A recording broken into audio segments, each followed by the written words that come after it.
24절부터 41절까지 보는 자와 보지 못하는 자에 대해서 말씀을 나누겠습니다. 요한복음 8장에서는 현장에서 가늠하다 붙잡힌 여인으로부터 시작하지만 요한복음 9장에서는 예수님께서 날 때부터 소경된 사람을 고치신 그 이적으로 시작합니다. 하필이면 그날이 안식일이었습니다. 태어날 때부터 소경된 자가 안식일에 예수님의 고침을 받았습니다.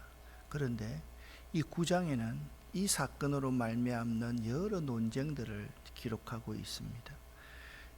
지난 시간에는 이웃 사람들이 이 나은 사람에 대해서 질문을 하고, 그리고 바리새인들이 이 사람을 소환합니다.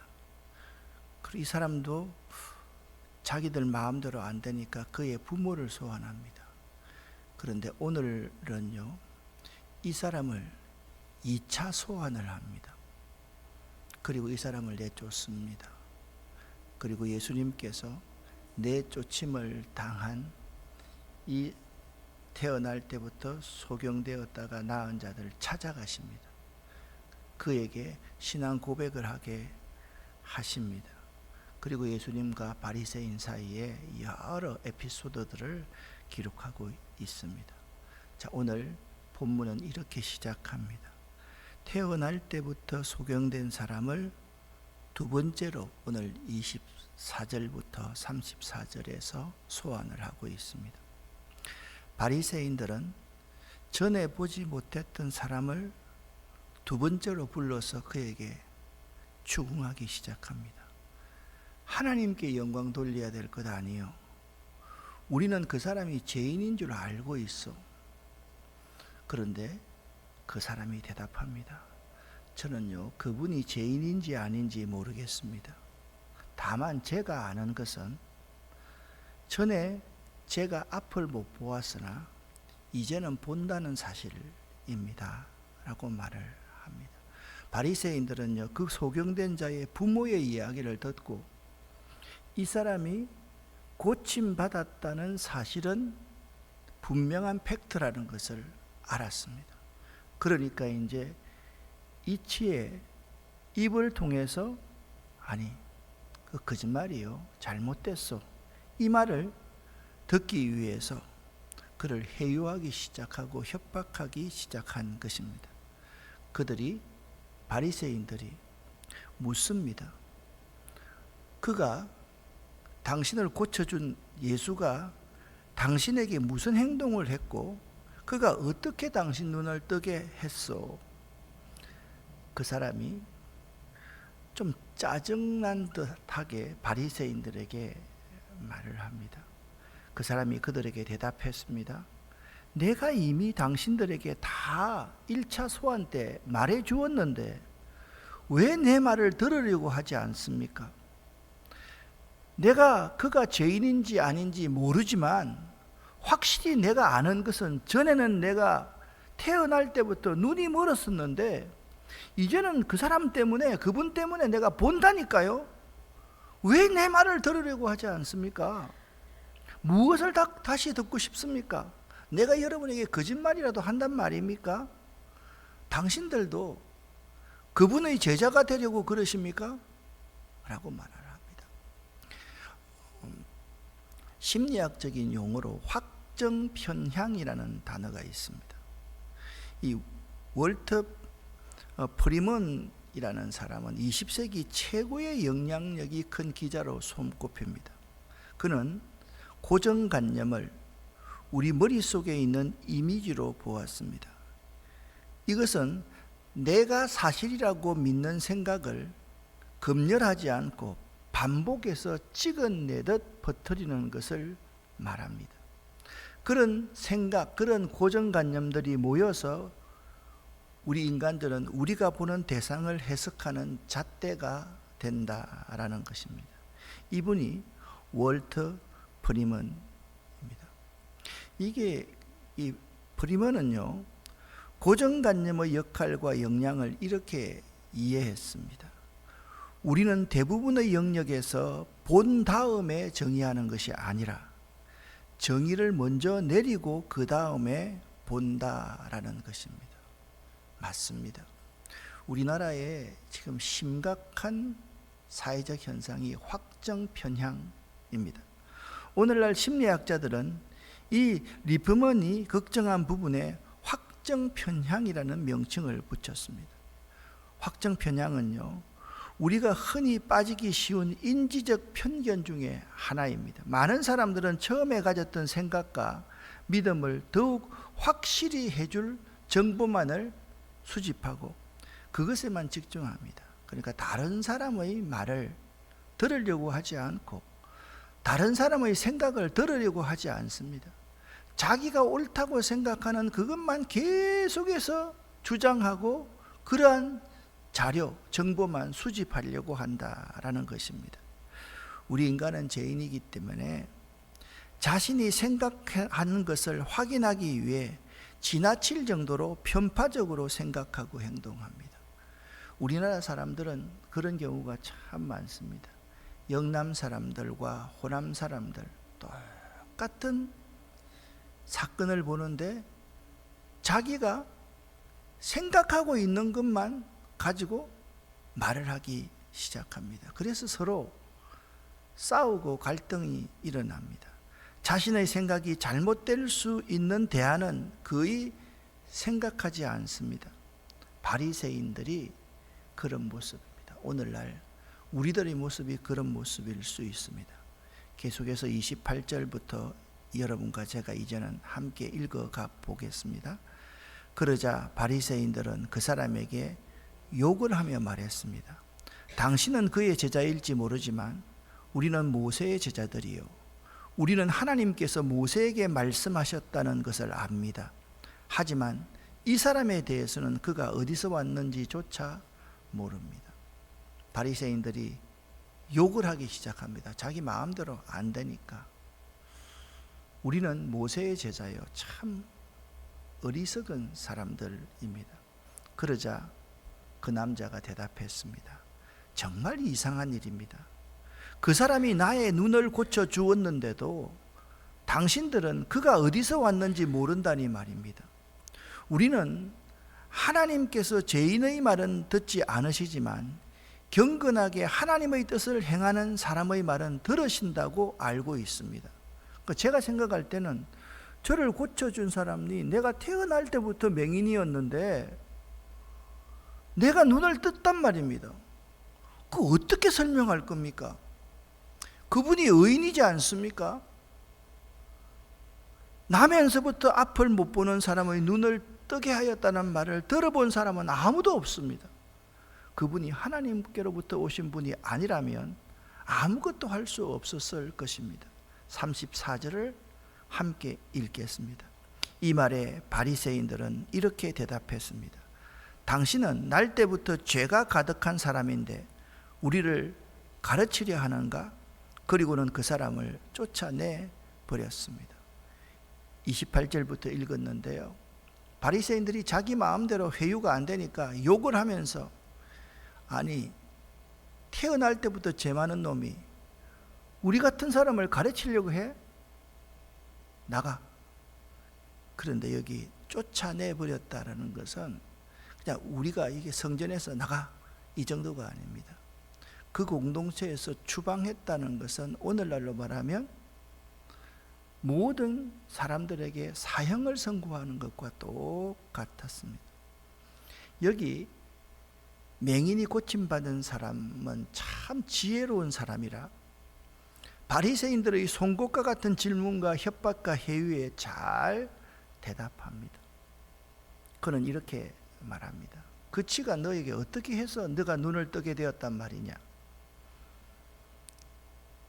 내가 말할 수 있는 한 가지가 있습니다. 전에는 제가 앞을 보지 못했으나 그를 만난 이후로 내가 본다는 사실입니다. 왜 내가 고침받았는데 왜 들으려고 하지 않습니까? 도대체 무엇을 다시 듣고 싶어 합니까? 그들은 자기 마음대로 안 되자 죄인인 네가 바리새인인 우리를 가르치려고 하는가 화내고 욕하며 그 사람을 내쫓아 버립니다. 여기까지만 읽어도 누가 이겼는지 여러분 아시겠죠? 누가 이겼는지 아시겠죠? 바리새인들이 지금 논리적으로 말이 안 되는 행동을 하고 있습니다. 여기 진정으로 지혜로운 자가 있습니다. 그 사람은 고침받은 자입니다. 매우 어리석은 자가 있습니다. 바리새인이었습니다. 여러분은 자신이 어떤 사람이라고 생각하십니까? 은혜 안에 있는 자입니까? 아니면 비은혜의 사람입니까? 여기 맹인에서 고침받은 사람은 은혜 아래 있는 사람입니다. 그런데 바리새인들은 은혜라는 것을 모르는 사람들이었습니다. 여러분, 두 번째 소환했을 때 바리새인들은 아이고 이 정도 되면 이 사람이 우리 말을 듣겠지 그렇게 생각했을 것입니다. 그러나 예수님을 만난 사람, 예수님을 인격적으로 만난 사람에게는 그러한 해유와 협박이 통하지 않는다라는 점을 오늘 요한복음의 저자 사도 요한은 분명하게 말씀하고 있습니다. 그러자 예수님께서 그 불쌍한 사람을 찾아가십니다. 여러분, 이 사람이요, 처음에는 눈이 보이지 않아서 평생 가엾은 사람이었는데 이제는 유대 공동체에서 쫓겨나 버린 정말이지 가엾는 사람이 되었던 것입니다. 여러분과 함께 35절부터 읽어보겠습니다. 예수님께서 바리새인들이 회당에서 그 사람을 쫓아냈다는 소식을 듣고 그 사람을 찾아 말씀하셨습니다. 너는 인자를 믿느냐? 그 남자가 대답했습니다. 선생님, 인자가 누구신지 죄송합니다. 다시 한번.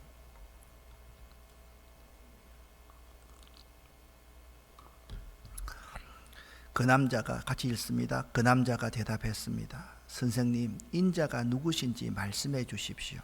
제가 그분을 믿겠습니다. 예수님께서 그에게 말씀하셨습니다. 너는 이미 그분을 보았다. 지금 너와 함께 이야기하고 있는 사람이 바로 그 사람이다. 그러자 그 사람은 주님, 제가 믿습니다 라고 말하면서 예수님 앞에 무릎을 꿇었습니다.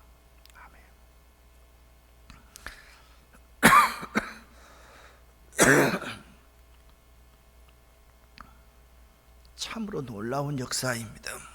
이 요한복음의 특징이 잘 나타나 있습니다. 태어나면서부터 맹인되었던 자가 예수님에 의해서 고침을 받자 그가 예수님 앞에 무릎을 꿇고 예수님이 그리스도이심을 지금 고백하고 있는 것입니다. 우리의 삶에서 가만히 보면요, 눈은 떠 있으나 영의 세계를 보지 못하는 자가 있고요, 눈이 감겨져 있으나 영의 세계를 보는 사람이 있습니다. 사지가 멀쩡하지만 살아계신 하나님의 아들 예수 그리스도를 결코 부인하는 사람이 있고요, 여러분도 그런 사람과 함께 살고 있는 사람도 있지 않습니까? 안 믿습니다. 믿으려고 하지 않습니다. 믿지 않습니다. 확정 편향을 가지고 자기가 가지고 있는 그 편견만 계속해서 이야기합니다. 똑같이. 여러분, 신문을 한번 보십시오. 신문에요, 좋은 일들 참 많습니다. 국민일보 같은 것을 읽어보면 목사님들이 잘하는 일이 1000가지 가운데 999개입니다. 그런데 목사도 아닌 사람들이 목사라는 이름을 가지고 희한한 짓을 한 것만 자꾸 자기 머리에 집어넣고 말하는 사람들이 있습니다. 사실상 그 사람들은 이단인데 말입니다. 기독교가 아닌데 말입니다. 그런데 그 사람들을 목사라는 이름으로 말하니까 그렇게 생각하고 기독교에 대해서 편견을 가지고 있는 사람이 참 많습니다. 잘 믿는 사람 가운데도 그런 사람이 참 많습니다. 보는 자와 보지 못하는 자입니다. 누가 보는 자입니까?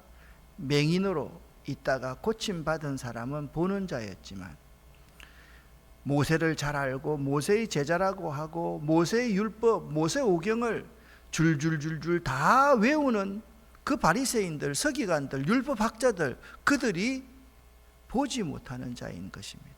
함께 39절 말씀만 읽어보겠습니다. 예수님께서 말씀하셨습니다.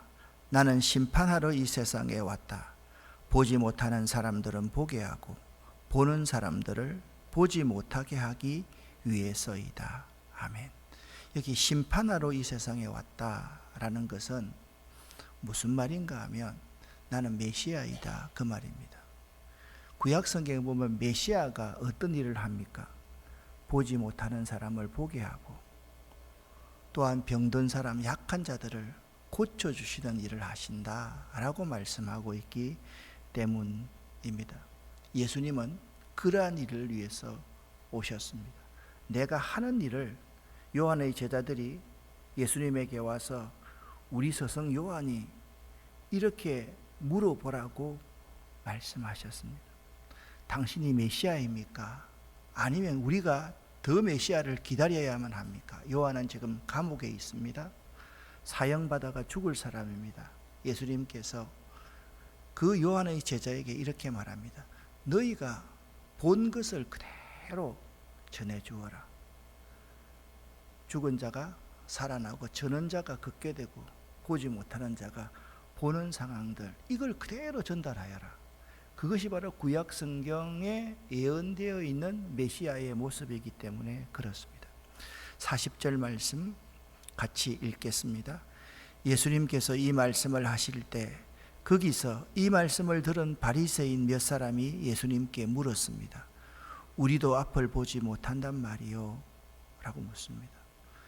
참 그들은요, 자기 생각하고 있는 것만 말을 합니다. 우리가 맹인이란 말이요? 그렇게 이야기를 합니다. 그 도둑놈 지발에 저리듯이 지금 그렇게 말을 하고 있는 거죠. 이때 이렇게 예수님께서 대답하셨습니다. 너희가 앞을 보지 못하는 사람들이라면 죄가 없겠지만 지금 너희가 우리는 맹인이 아니요, 우리는 본다, 그렇게 말하니 너희 죄가 아직 참 많이 있구나 라고 예수님께서 말씀하십니다. 그들은 이렇게 말을 합니다. 우리도 소경인가? 라고 말하던 그 바리새인들에게 예수님께서 이렇게 말합니다. 맞아. 너희가 육신의 눈은 멀쩡해서 보는 사람들이지만 너희가 참 죄 많은 사람이구나, 악한 사람이구나, 아예 믿지 않으려고 작정한 사람이구나, 믿지 않을 이유만 생각하는 사람이구나, 내가 메시아인데 나를 죽이려고 하는구나. 예수님께서 그들의 폐부를 찌르시고 있는 모습을 볼 수가 있습니다. 사랑하는 성도 여러분, 저는 1984년부터 신학대학원에서 목회를 배우고 시작했습니다. 그때부터 교육전도사를 하면서 지금까지 왔습니다. 정말 신앙생활을 함께 해오고 또 신앙생활에 대해서 서로 나누고 가르치고 나도 배우기도 하고 인생을 배우기도 하고 그렇게 하지만 정말 영의 세계, 신비한 세계를 보는 사람이 있고요, 보지 못하는 사람이 있습니다. 설교를 이렇게 딱 하지 않습니까? 그러면 그 설교의 말씀을 아멘 하고 받아들이는 사람이 있는데, 받아들이는 사람 가운데도 두 가지 사람이 있습니다. 어떤 사람은 그걸 잘 간직하고 돌아가는 사람이 있고, 어떤 사람은 그 자리에 그 설교를 놔두고 갔다 오는 사람이 있습니다. 설교를 합니다.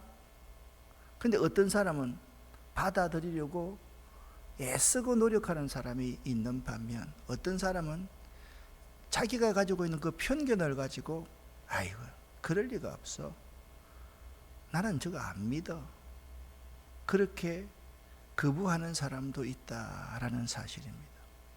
어제 그림을 다시 한번 보겠습니다.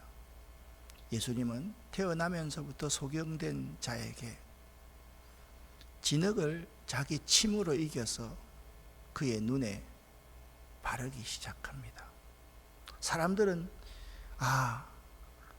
오늘은 맹인을 고치시는데 그의 침으로 진흙을 어겨서 그의 눈에 발랐다, 여기에 관심을 갖습니다. 그러나 그것이 아닙니다. 그리고 나서 예수님께서 그에게 명령하십니다. 실로암 연못에 가서 씻어라. 실로암이라는 뜻은 보냄을 받았다라는 뜻입니다. 실로암 연못에 가서 씻어라. 여기 두 부류의 사람이 있을 수 있습니다. 아니, 이 자리에서 고쳐주시면 되지. 그러나 이 맹인은 태어날 때부터 맹인되었던 자는 이미 예수 그리스도를 통해서 내가 고침받을 수 있다는 믿음이 있었기 때문에 그는 철저하게 순종했습니다. 어제 말씀드렸듯이 여러분, 이분이 실로암 연못에 갈 때 눈이 떠여졌습니까? 감긴 채로 갔습니까? 감긴 채로 갔습니다. 아마 몇 번 넘어졌을지 모릅니다. 가슴이 뛰면서 사람들에게 물었을지 모릅니다. 저 좀 도와주시오. 실로암 연못까지 저를 좀 데려가 주시오. 아마 넘어지고 깨어졌을지 모릅니다. 그리고 그가 실로암 연못에 가서 씻었더니 그 눈이 밝아졌습니다. 자, 이 사실 외에 여기서 우리가 무엇을 더 논한단 말입니까? 현장에서 가늠하다 잡혀온 여인이 지금 돌에 맞아 죽을 지경이었습니다. 그 여인에게 내가 당신을 이해합니다. 너희 중에 죄 없는 자가 돌로 쳐라 라고 말하면서 그들을 한 사람 다 내보내고 나서 여인이여 힘드셨죠? 나도 당신을 정죄하지 않습니다. 가서 다시는 죄를 짓지 마십시오. 이렇게 말씀하신 그 외에 뭐가 더 필요합니까? 태어나면서부터 불행이 저 부모의 죄 때문인가 자기의 죄 때문인가 저 죄 많은 놈이 말이야 이렇게 손가락질 받던 사람들을 예수님께서 고쳐주셨습니다. 그렇다고 하면 예수님처럼 그 사람을 찾아가서 그 사람을 만나줘야지. 그 사람을 내쫓는 사람은 도대체 어떤 종교 지도자입니까? 여기 두 부류의 사람이 있습니다. 한 사람은 자기 생각과 맞지 않느라고 그 가엾는 사람을 내쫓아버리는 사람이 있고, 한 사람은 정말 가엾는 사람, 그를 찾아가서 그를 품어주고 그를 껴안아 주는 사람이 있습니다. 저는 여러분과 제가 후자의 사람이 될 수 있었으면 참 좋겠습니다. 항상 내 편견 버리고 확정 편향 가지고 있는 사람이 아니라 나도 잘못될 수 있다. 나도 틀릴 수 있다. 저 사람의 말이 더욱 맞을 수 있다. 나를 겸손하게 낮추고서 상대의 말에 귀를 기울일 수 있어야만 합니다. 무엇을 더 듣고 싶소? 내가 당신에게 말할 수 있는 건 딱 한 가지요. 예수를 만나기 전에 나는 보지 못했는데 예수를 만나고 나서 내가 지금 본단 말이요. 무엇을 더 듣고 싶소? 이 말 속에 함의되어 있는 메시지가 참으로 많다. 꼭 기억하고 또 기억할 수 있기를 바랍니다. 내일 새벽 기도를 하고 이제 다음 월요일부터 목요일까지는 새벽 기도가 없는 것이 아니라 새벽 기도 인도를 하지 않습니다. 그래서 와서 기도하실 분들은 기도하고 그렇게 명절을 맞이하실 수 있기를 바라고, 수요일도 가정에서 가정 예배를 드린다는 것 여러분 기억하시기를 바랍니다. 주일날은 예배를 드리는데 2시 찬양 예배는 가정 예배로 드립니다. 기도하겠습니다. 하나님 아버지, 우리가 혹시나 육신의 눈은 뜨고 있지만 보지 못하는 바리새인 같은 자들이 아닌지 이 시간 생각해 봅니다. 우리가 그리스도인이라고 말하면서 자꾸 나와 맞지 않는 사람, 화를 내고 욕하면서 내쫓아버리는 사람이 아닌지 이 시간 생각합니다. 우리들이 예수님처럼 그 가엾는 사람, 고쳐줄 수 있는 사람 될 수 있게 하시고, 우리가 예수님처럼 그 영적으로 눌려있는 사람을 찾아가서 그를 품고 그에게 진정한 위로를 줄 수 있는 자들 되기를 원합니다. 특별히 명절 전에 이 말씀을 주셔서 감사합니다.